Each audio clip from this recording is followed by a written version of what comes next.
got the base. Ito po ay galing sa aklat ng 1 Samuel, chapter 30, verse 21 and 25. Yan po.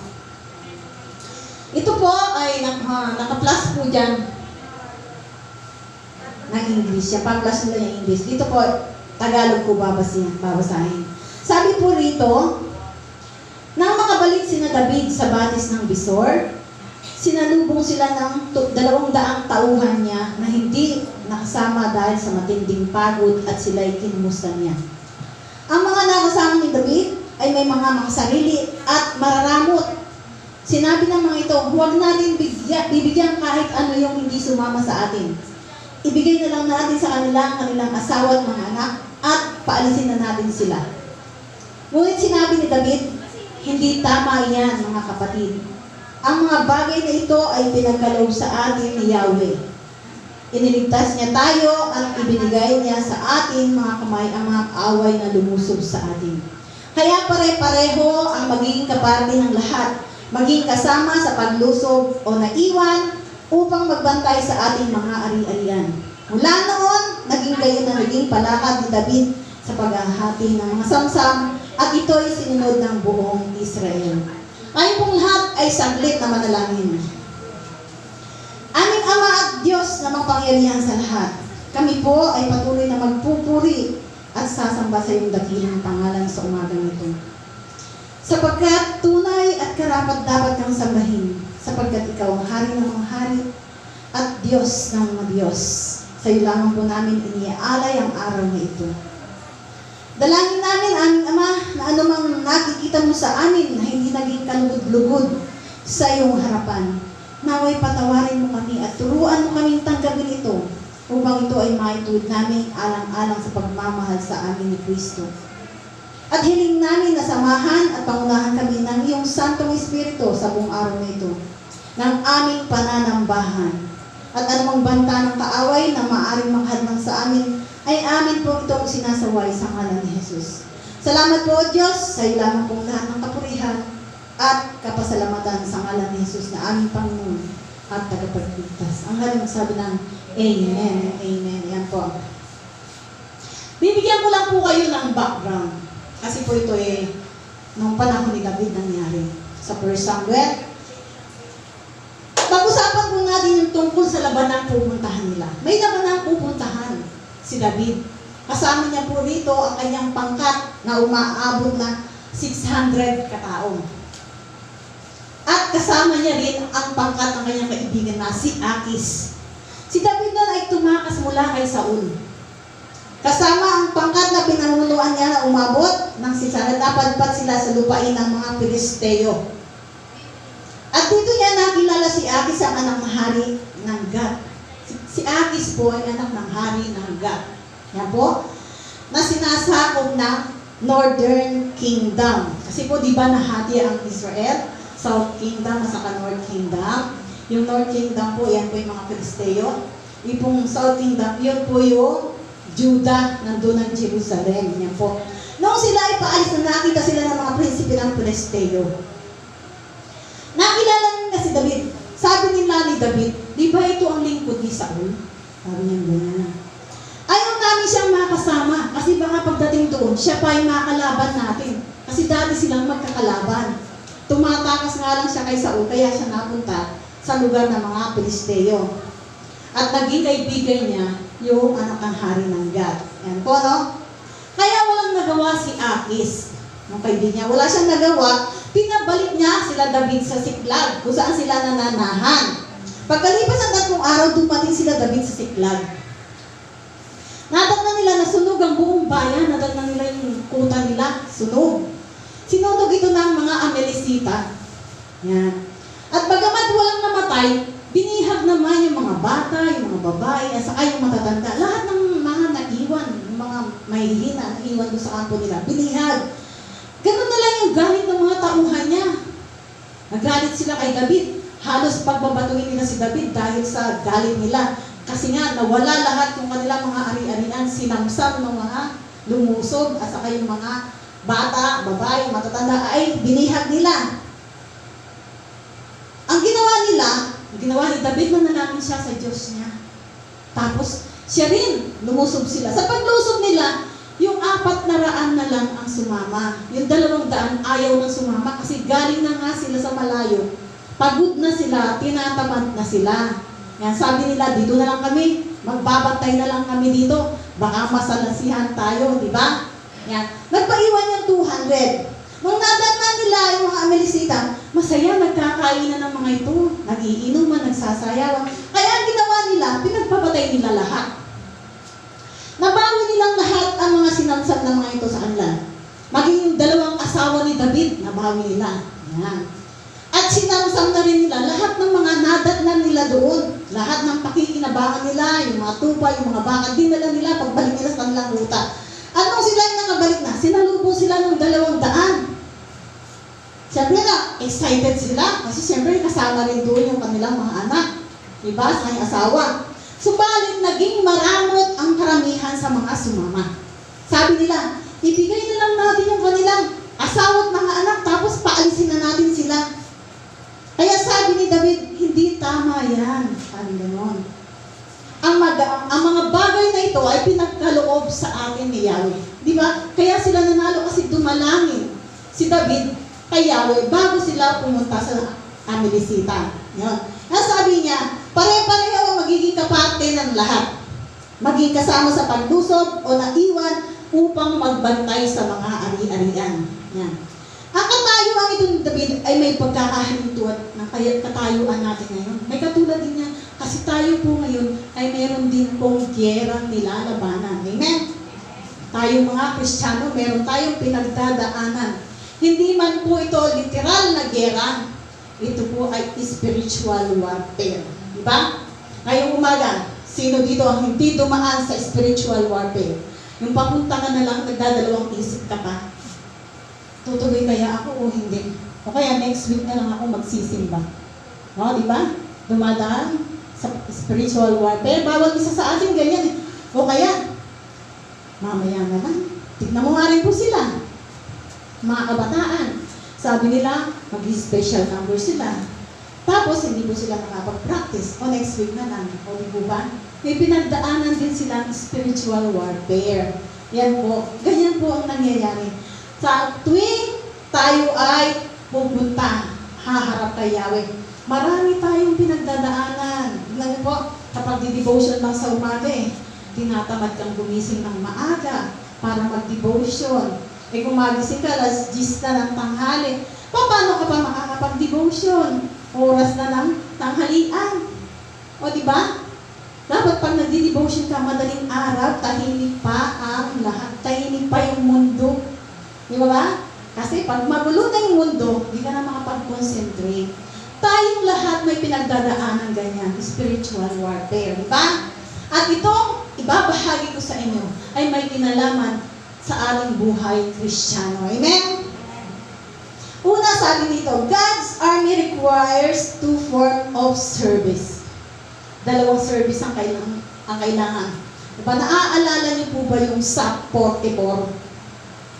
Diba yung Psalm 44, sumugod sila sa gera, walang suporta. Ang nangyari, namatay silang lahat. Ganyan po tayo, mga Kristiyano. Meron tayong tinatawag na prayer warrior. At meron tayong army, God's army. Yung mga God's army, yan po yung humahayo. Pumupunta sa misyon. Yan, pumunta sa mga bulubundukin, sa mga liblib na lugar. Yan po. Pero, kailangan po yung ito ang 2 serbisyo. Kailangan yung frontliner at kailangan yung nasa base, backup po yan. Yan po yan, yung po nasa base. Sa mga army kasi ganito, sa mga sundalo ganito. Diba, 4 na klase yan? Marines, Army, at saka yung Air Force, saka Navy. Yan, 4 na klase yan. Yung Marines, sila ang frontliner. Ang Army, sila ang clean up. Lahat yan, dilinisin yan. Ang Air Force, sila ang supply. Mahirap naman po lumaban sa gera kung walang laman ng tiyan mo.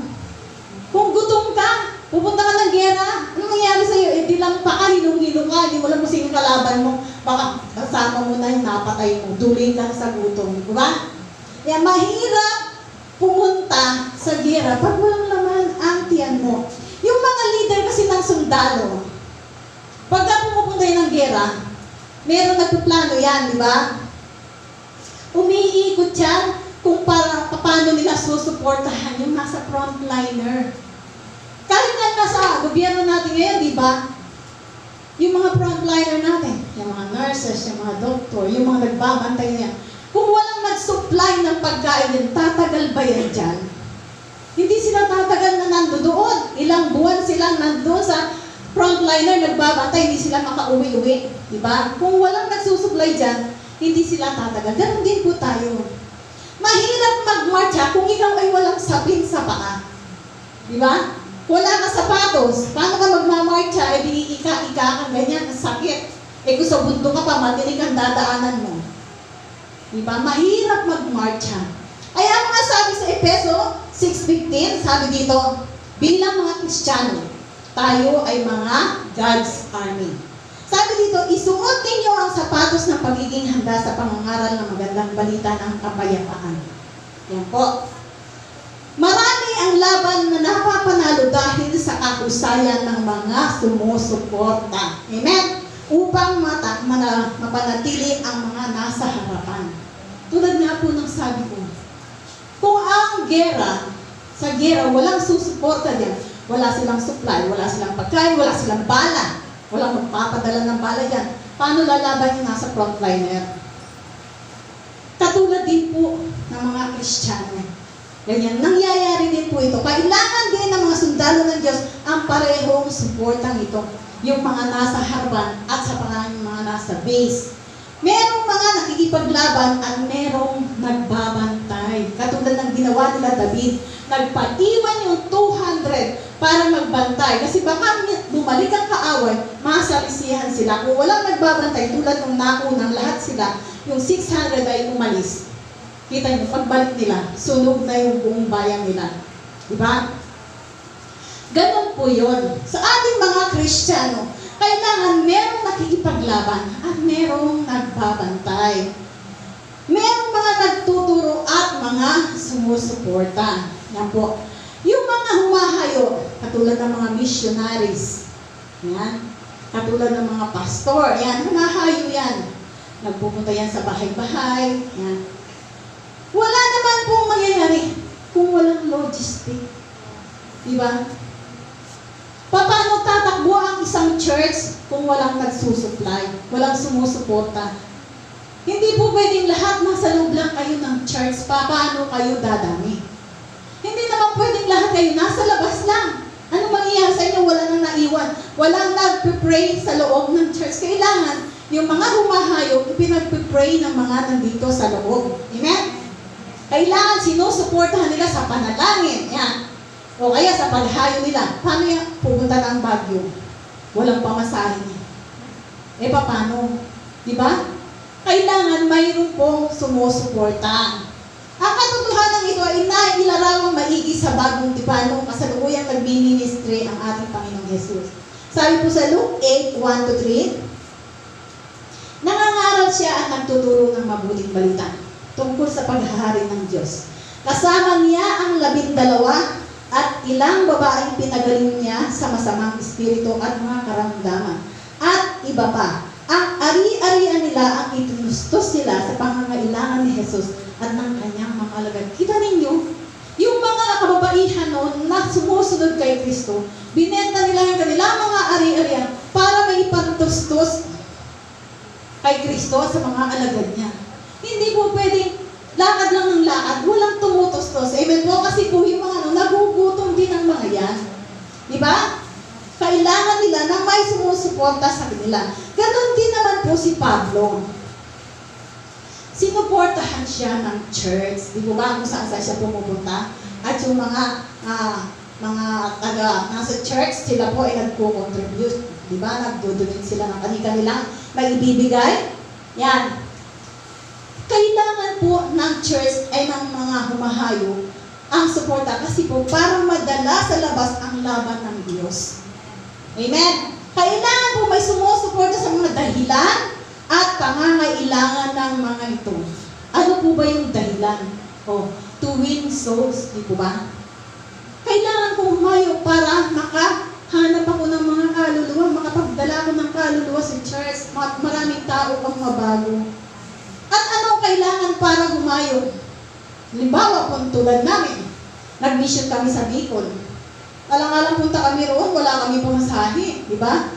Nag-hire kami ng sasakyan, nagdala kami ng may pamimigay. Siyempre, kailangan yun eh. Basta ka nalang madarating doon, anong gagawin mo? Mahirap po mag-mission nang wala kang dala. Yung mga tao, hindi sila basta-basta lumalapit. Kailangan, siyempre, tulad niya, kahit sa church, pag nagsimba, kailangan kumakain ng mga tao. Diba ba? Hindi mo sila katulad ng ginawa ng Kristo, hindi sila pinauwi ng gutom. Diba? Nung gano'n siya noon, nangangaral siya, mga 5,000, pinakain niya, 4,000, pinakain niya, kasi baka daw mahilo pag-uwi. Diba? Kasi po, paano sila mananampalataya kung wala pa silang napapakinggan? Yan. Kung wala pong naghahayag ng balik ng salita ng Diyos, paano sila mananampalataya? Yan. At kung wala silang napapakinggan, di ba? Tungkol sa Kanya, at paano sila makakapakinig kung wala din nangangaral? Aba? Kung walang nangangaral, wala silang maririnig. Kung di sila nakapakinig, paano sila matututo, di ba? Parehong kailangan Diyos yung mga taong ganito yan. Ito po yung, those who are willing to serve at the front, and those who are willing to serve at the base. Yan po, parehong kailangan ng Panginoon yan. Hindi pwede yung puros lang kayo nasa church, nagpe-pray, walang humahayo. Diba? Hindi naman pwedeng lahat nasa labas. Walang nagpe-pray. Kailangan yung mga nandito, sumusupport sila ng prayer. Kaya nga po may prayer warrior. Yan. So, alam niyo po sa malalaking church, meron silang prayer warrior. Continuous po yun. Every hour. Palit-palit sila. Pero hindi po natin yun magagawa sa atin kasi meron ba sa inyong willing mag-pray ng ganon? O ako alas 8, ako alas 9, ako alas 10. Wala naman po, di ba? Kaya ganun po, kailangan yan pareho ng ating Panginoon yung nagnanais mag-support sa harapan at sa base. Yan po. At habang pinag-aaralan natin ang mga konseptong ito, maaaring may tanong ninyo, alin po ba ang mas important? Maaaring tinatanong niya, no? Dumadating sa inyong isipan niya na. Alin ba ang mas importante? Yung nasa harapan, yung nasa base. Diba? Sabi po dito, both services are equally important. Parehas yan. Ang mga servisyon ito ay parehong kailangan. Sa physical warfare, siguradong kailangan ito. Kung may gera, kailangan ng suporta. Tulad nung po, meron po kasi ako kuyang dati sundalo. Tinatanong ko siya, may panahon daw kasi na nagkukulangan ng supply. Tapos, anong ginagawa niyo? Siyempre, yung mga kalaban namin, makikita namin, ang dami nilang pagkain. Kami mga sundalo, gutom na. Paano pa kami lalaban? Nauubos na kami. Sabi niya ganyan. O diba? Kaya sa kanila, may nagdadala ng supply. Binababayan ng Air Force, yan ang nagdadala ng supply. Bala, battery, pagkain. Kasi paano nila tatawag sa radyo kung walang battery yung mga radyo nila, nasa bundok sila. Diba? Dinadala, paano ka palaban kung wala kang bala? Ang isang Kristiyano, paano lalaban kung walang alam? Hindi nagbabasa ng Bible. Kailangan, nag-aaral ka rin, matuto ka salita ng Diyos. Amen? Kailangan yan. Maaring iniisip nila mas importante yung nasa front, nasa unahan. Although hindi natin po matatawaran yung kanilang kakayahan, ang pagkapanalo o pagkatalo sa laban ay nakabase sa logistic support. Yan po. Ang ating pong church, hindi ito lalakad, wala tayong kuryente. Maririnig niyo ba ako ang hinalang ng boses ko kung wala akong microphone dito? Kung wala tayong power. Makakatagal kaya ako dyan, wala tayong airport. Sigurado, lahat ito kayo tumatagaktak na yung pawis mo sa init ng panahon. Mainit dito sa loob, mas mainit doon sa labas. Di mo ba? Yan. Kaya kailangan po, meron tayong logistic support. Ganon din po ang body of Christ. Yan. Kapag hindi natin naunawaan ang mga bagay nito, maaaring magkaroon ng pinsala ang body of Christ. Diba? At maaaring magdulot ito sa mga kapatiran ng pagkabigo. walang pakialam at hindi pamumunga. Yan. Diba? Pag nabigo ang church, unti-unti nawawala yung mga member. Lilipat na naman niya kung saan sagana. Diba? Ang dami kayang ganun. Ayaw ko dyan. Ang hirap naman dyan. Doon nga ako ang ganda. Ang saya-kaya, naka-aircon ka pa. Ang dami pagkain. Yan. Kung saan sagana, lilipat yan. Yan po. Diba? Lalo na kapag hindi tayo naging maingat o nag-focus tayo sa isang gawain lamang at nakaligtaan natin ang iba. Hayo ka lang ng hayo, wala namang laman ng church. Diba? Punta ka ng punta kung saan. Yung pastor, alis ng alis, punta ng punta kung saan. Pagbalik niya, sinong pipreachan niya, wala namang tao ang church. Diba? Kailangan parehas yan. Kapag humahayo ka, merong naiiwan sa loob. Diba? Amen? Yan. Pareho kailangan yung nasa harap at yung nasa base. Yan po. Maaring isipin ng iba, isa lang talaga yung karapat-dapat. Sabi nila, mas dapat lang magpastor. Yan. Kaya karapat-dapat, marangal at mahalagang gawin. Sa ganitong hindi pagkakana, ang iba ay na-involve sa gawain, hindi karapat-dapat sa kanila. Yan po. Kapag hindi nila naunawaan yung iba, yan, pastor ka, hindi ka naman marunong mag-preach. Pastor ka, wala kang member. Kasi po, mali yung gawain na puntahan mo. Diba? May mga pastor dyan na magaling kumanta. Diba? Ang nangyayari, sila ang nagiging lead singer kahit pa pastor sila. Ngayon po, kailangan nakaangkop sa iyo yung gawain, nakatama sa iyo ang gawain. Hindi yung gawain ng iba, yung ang ginagawa mo, hindi pwede. Diba? At sa ganitong hindi pagkakanuayan, nai-involve sa ibang gawain. At pag nabigo, hanggat walang ibang mapagbalikan, magiging walang pakialam yan at hindi na mamumunga. Yan nangyayari. Yung kasama kong pastor dito, yung assistant kong pastor, ayan po, hindi ko na alam kung saan napunta. Diba? Yung kumakata dito sa harap dati, hindi ko po alam kung saan na. Hindi na namunga. Di ba ba? Kasi nabigo siya sa kanya mga inaasahan. Hindi ko alam kung ano ang gusto niya. Di ba? Kadalasan nakakahadlang sa gawain ng Diyos ay ang kakulangan ng suporta, maging ito man ay sa loob o sa labas ng ating bansa. Yan, mga missionary sa ibang bansa, di ba? Minsan, pinapadala talaga ng church yan. Siyempre, church ang nagsusuporta doon. Eh kung walang suporta, paano yun? Pamasahin sa aeroplano, walang lakarin niya yung ibang bansa, magbuhat dito. Hindi naman pwedeng lumipad, hindi naman tayo anghel para makalipad doon, no? Di ba? At kung yung mga nasa loob ng church, yung mga nasa base, yan po ay hindi pinahalaga ng kanilang pagtulong, ang katawan ni Kristo ay magiging handicap. Kung kayahan nitong maglingkod, mawawalan siya ng kayahan maglingkod ang church. Kapag kayo hindi nyo pinahalagahan ang inyong mga gawain, kailangan po yung mga nasa base, yung hindi kayang humayo, mag-prayer warrior kayo. Sumuporta kayo, hindi man po pinansyal, pero panalangin. Suportahan nyo sa panalangin ng church para lumago ang church. Amen? Amen. Yan. Kailangan po, tayo ay mayroong frontliner at mayroong naiiwan sa base. Kailangan po yung nasa base din. Diba? Tulad yan po. Kung wala tayong ibang sumusuporta, alam ako na po na mag-preach, ako pa yung mag-serve sa inyo kumain, ako pa magliligpit. O diba? Pero dahil maraming sumusuporta, pagkatapos kong mag-praise, upo ako, meron nag-serve, di ba?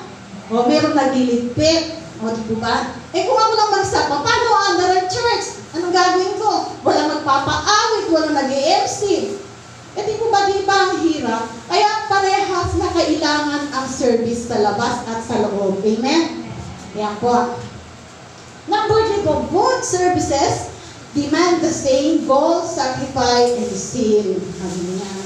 Ang serbisyong ito ay parehong nangangailangan ng layunin, ng sakripisyo, at kasigasigan. Kailangan masigasig kayo.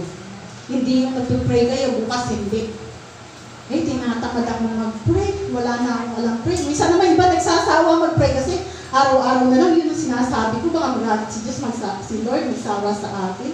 Ang kulit-kulit ko na. Sabi niya ganyan, no? Diba? Kailangan yan. Sa kaso ni David at ang kanyang mga tauhan, yung mga naiwan, hindi sila sumama dahil sila ay tinatamad na at natatakot. At bagamat sila ay pagod na pagod, disidido rin naman silang mabawi ang kanilang katulad ng mga nagsiluso.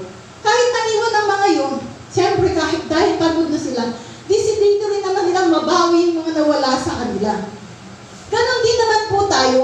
Kahit nandyan kayo, meron din kayong mga layunin na nais marating, na nais makamit, di po ba? Kaya kailangan magsigasig din kayo kahit nandyan lang kayo. Amen? Yan po. At bagamat sila ay pagod na, yan, sapagkat mabihag din yung kanilang mga pamilya. Subalit kailangan may naiwan upang magbantay dahil baka masalisihan naman sila ng mga kaaway. Ang manatili ka sa likod ay isa rin naman po sakripisyo. Sakripisyo din yung nandyan, ha? Di ba? Yung nandyan lang kayo. Mag-e-effort kayo pumunta. Maliligo ka pag-isip mo sa umaga. Magpapaganda ka. Kahit na mga naka-face mask kayo, hindi makikita yung mga labi, naka-lipstick pa rin. O di ba? Nag-e-effort din kayo. Nagsasakripisyo. Nagigising kayo ng maaga. Yan. Di ba? Sakripisyo din yan. Sapagkat iniisip mo na rin, ang pamilya natin, si church, di ba? At katulad ng layunin, sakripisyo at pagsikap ng iba na mahabol ang kaaway, ginawa rin nila yun upang pangalagaan ang kanilang tampo. Ito, ganun ginagawa natin para mapangalagaan natin ang ating church. Amen? At upang matupad din natin ang ating mga gawain bilang God's army, lahat ay nangangailangang may layunin, may sakripisyo at masigasig. Ano ang ating layunin? What is our goal? Yan. Iba ang ating layunin, sa 1 Peter 4:11, sabi dito, upang maluwalhati ang Diyos sa ating paglilingkod o pagtutulog. Yan ang layunin natin. Hindi naman para sa ating sarili layunin natin eh. Para maluwalhati natin ang Panginoon. Diba? At ang layunin natin ay makapagdala pa tayo ng maraming kaluluwa dito sa Panginoon. Amen? Marami tayong kaluluwa mailapit sa Kanya. Yan? Ang mapapurihan ng Diyos sa lahat ng bagay sa pamamagitan ni Jesus. Amen? At ang layunin nito ay maaaring magpabago sa sekular o sa pangkaraniwang gawain nito ay maging halaga o sagrado. Kailangan maging sagrado sila. Ito, halimbawa po, yung nanay mo nagtuturo sa church. O sabi mo, Nay, ako muna mag-alaga sa kapatid ko. Sige po, humayo na po kayo. Magturo na po kayo, mag-Bible study na kayo. Iyon, sakripisyo din yun, di ba? O kaya, nagtatrabaho ka para makapag-donate ka para sa mga kapatid natin na humahayo sa ibang bansa. Yan. Di ba, sakripisyo din yun? Pero mo, hindi lang yung sarili mo, iniisip mo yung para sa iba. Yung po mga sakripisyo, yung mga yun. Anong klaseng sakripisyo? Sabi po sa 1 Peter 4, chapter 4, verse 10, bilang mabubuting katiwala ng iba't ibang kaloob ng Diyos, gamitin ninyo sa kapakinabangan ng lahat ang kakayahang tinanggap ng bawat isa sa inyo. Yan po. Bawat tao po ay may kaloob o kakayahang ipinagkaloob sa kanya ng Diyos mula sa kanyang mga biyaya. Lahat po tayo may kanya-kanyang kaloob. Nakita niyo po, may mga taong ang galing manalangin. Mga intercessor po yung mga yun. Na pag pinagdasal mo pagdilan mo wala na lahat ng tao, sa tagal manalangin. Meron pong mga ganun, intercessor, ganun manalangin. Kaya minsan po nga, yung isang kaibigang pastor o pag manalangin ka, bilisan mo lang kasi pagdilan mo, wala na tayong kasama. Umayos na sila lahat sa sobrang haba mong manalangin. Meron pong ganun. Gift po yun sa kanya ni Lord. Kaloob yun sa kanya. Nga, di ba? Meron ka namang ang galing-galing magpuri sa Diyos sa pagkanta. Talagang pagka kumanta, talagang bumababa yung presence ni Lord. Di ba? Kaloob yun ni Lord sa kanila. Kung tayo lang di natin alam gawin yun, alam natin sa video okay. Di ba? Sa video okay, kumakanta tayo 100%. Pagdating sa church, ayaw nyo man lang kumanta. Pag sa video okay, bigay na bigay kanta. Talaga. kumanta. Ayaw, nangawit yung kilikili, ayaw ibang itaas, di ba? Ayaw man lang kumaway-kaway na ganyan, no? Ayaw man lang magpuri kay Lord. Pag sa video, okay talaga, sige, yung mga 100%, ganyan, talaga unahan pa sila, di ba? Ganun yung kanya-kanyang kaloob yung tao eh. Yan. At bilang katiwala, isang araw ay mananagot tayo kung hindi natin gagamitin ang ating mga kaloob sa kabutihan. Pananagutan po natin ang sa ating Panginoong Diyos. Yung mga ibinigay sa inyong kaloob na ayaw ninyong gamitin para sa Kanya. Amen? Maaaring hindi tayo pare-pareho ng talent o kaloob. Maaaring naman hindi pare-pareho dami ng ating mga talent. Minsan kasi yung iba multiple talent meron, no? Magaling kumanta, magaling magsalita, magaling mag-pray. Ay yung isa, magaling lang siya magluto. Diba? Nagluto siya, pinakain niya lahat niya. O di ginanahan mag-praise and worship, o diba? Ganun yun, lahat importante yan. Maaaring yung ibang multiple ang talent nila. Yung iba isa lang. O kaya isa naman magaling maglinis. Sa kalilinis niya, sobrang linis na burang pintura ng church. O diba? Sobrang galing niya maglinis, diba? Isa, hindi naman pare-pareho kasi ng talent, hindi lahat marami ang talent. Pero, gawin niyo po yan sa ikapupuri ng Diyos. Amen? Yan. Subalit, inaasahan ng Diyos na gawin natin ang best natin na kung anong meron tayo. Yan. Gamitin niyo yung best ninyo. At marahil hindi naman natin yuyurakan o sasayangin ng mga talent na ibinigay sa atin. Diba? At habang naglilingkod tayo sa iba't ibang paraan, dapat meron tayong pare-parehong sakripisyo. Lahat tayo nag-e-effort. Pare-pareho yung sakripisyo. Dapat bang yurakan o sayangin ng nasa base yung mga ibinigay sa kanila para pang suporta sa harap? Hindi naman po, di ba? Eh, bakit hindi ka marunong, takot kang magbiyahe, ayaw mo pumunta sa malalayong lugar. Eh, dito na lang ako sa church, pag-pray ko na lang kayo. O, di ba? Pag-pray ko yung biyahe, ang mission, yan. O, di ba? Ang galing ng ganon. At least, nandiyan ka lang, nakakatulong ka sa kanila. Di ba? O, dalhin nyo to para hindi kayo magutom sa biyahe. O, di ba ganon? Ganon po yan.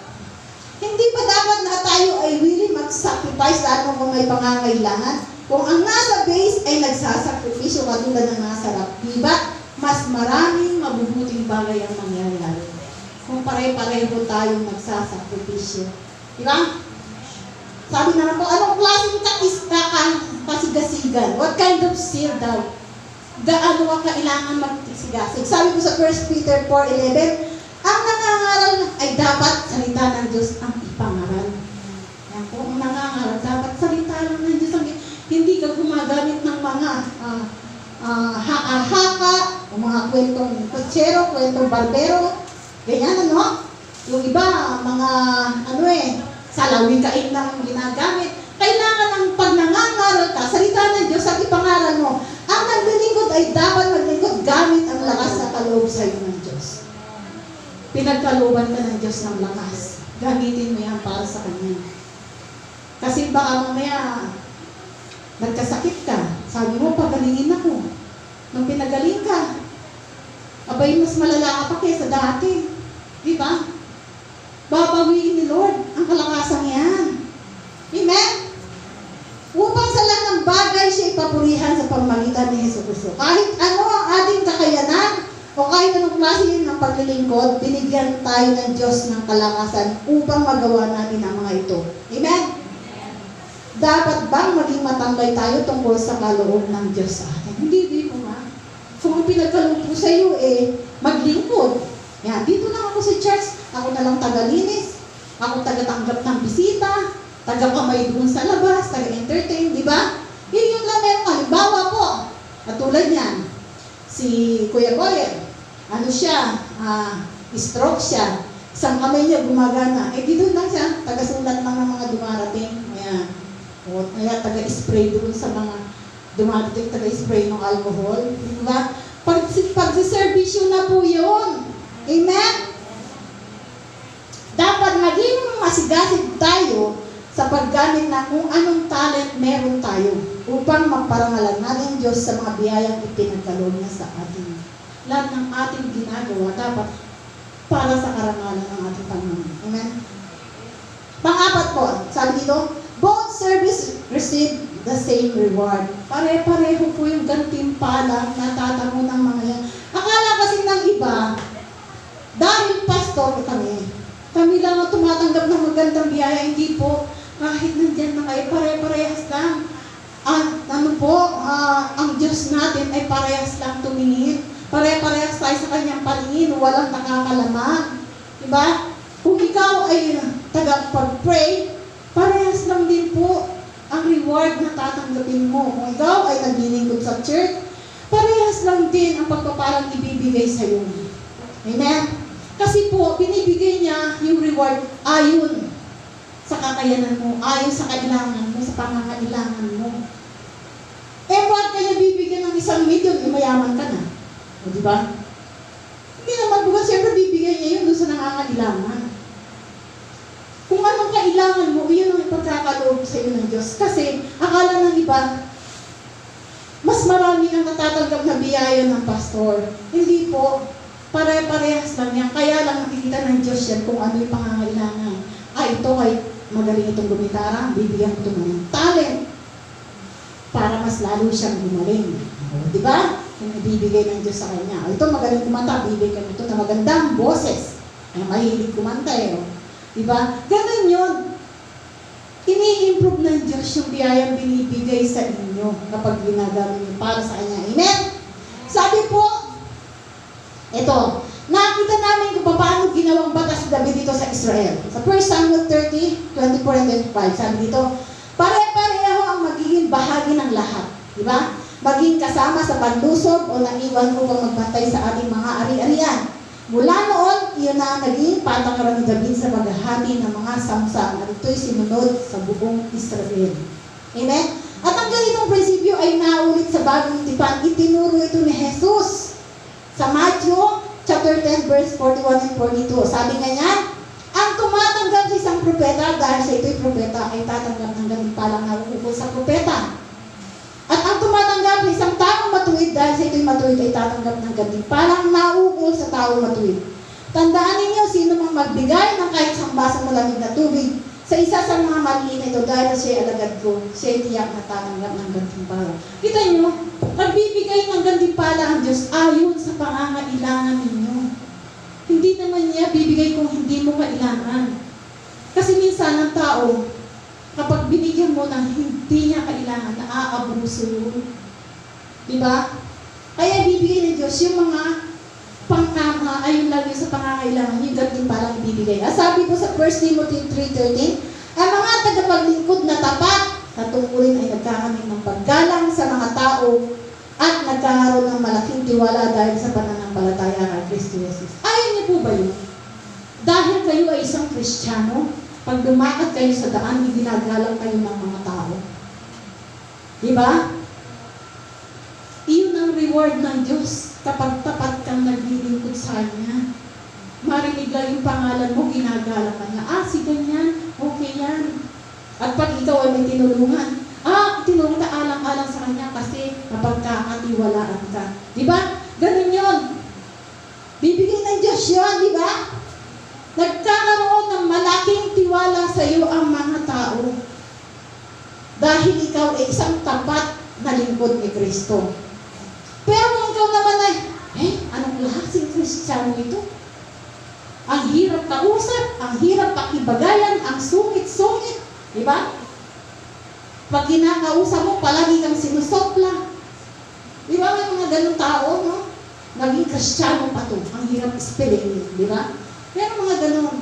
Pero kung ikaw ay tapat na naglilingkod sa Diyos, magtatamo ka ng paggalang ng mga tao yan.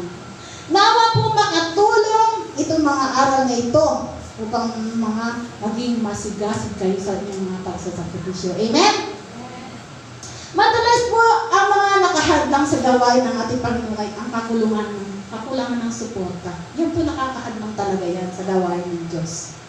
Lalo na po sa mga maliliit na church. Nanggaling po ako sa isang maliliit na church. Ang hirap po ang mga tao, umipon ng tao kapag kulang na talaga sa suporta.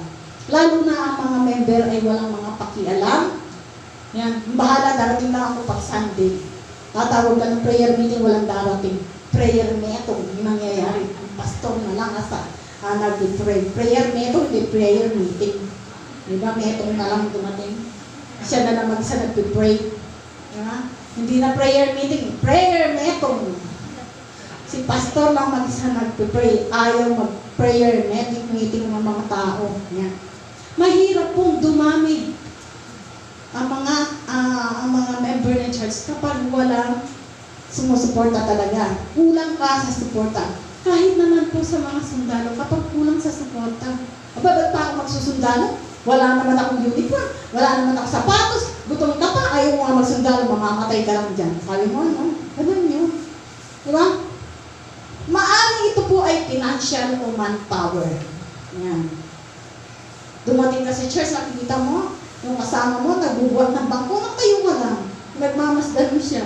Yung man lang tulungan, no? Diba? Ganun kailangan, nagsusuportahan kayo. Kaya nga po kami rin mga pastor, lagi kami nagkikita-kita, nagpapalakasan kami. Kasi minsan kapag ikaw palagi nag-iisa, sa ayaw mo sa gusto, humihina po. Humihina yung iyong loob. Nawawalan ka ng gana, kaya kailangan kasama palagi yung mga kapatiran para lumakas. At least makita mo ay marami pang sumasampalataya sa Diyos, kailangan ko maging masigasig. Kailangan ko pang magsakripisyo. Kailangan ko pang ang layunin ko para dumami lalo ito. Diba? Mag-improve. Amen?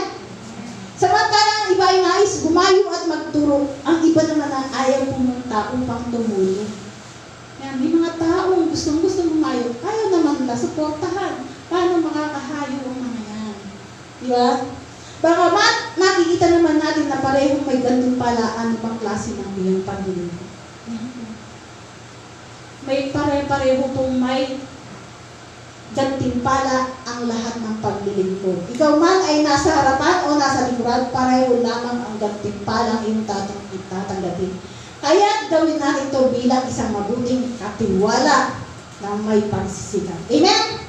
Sige po, tayong lahat po ay tumayo, tayong lahat ay mag-close in prayer.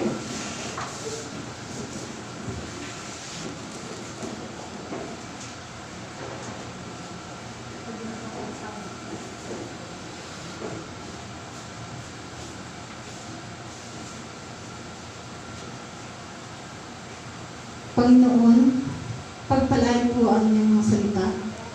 Salamat po sa mga aral at turo na walang sawang ipinaabot sa amin. Tunay nga po na ikaw ay makatarungan sa lahat ng iyong pinili. Na bagamat ang karamihan sa amin ay hindi na magawa ang manguna, subalit patuloy mo kaming binibigyan ng kalakasan na kahit doon man lang kami sa likuran, ay maaari pa rin namin na ipakita ang aming paglilingkod sa iyo. Tulungan mo nga po kami, Panginoon, upang kami ay magkaroon ng tapang pang-spiritual. Upang kami ay makasuporta sa mga kapatid namin na humahayo at naglilingkod sa malayong lugar. Bigyan mo kami ng kaalamang tanging ikaw lamang meron.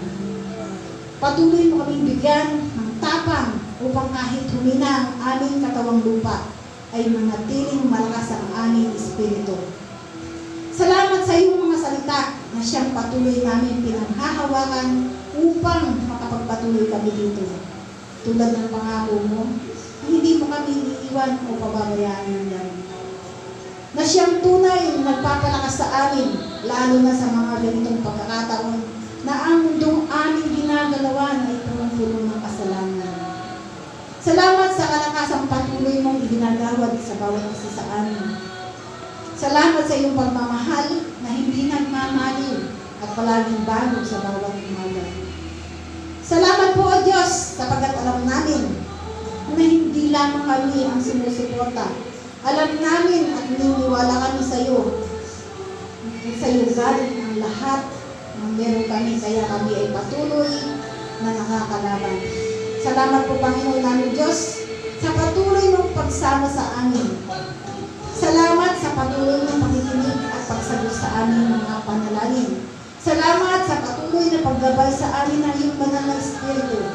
Binabalik po namin sa iyo lahat ng papuri, pagsamba at pagsalamat sa ngalan ng Dr. ng anak ng Jesus.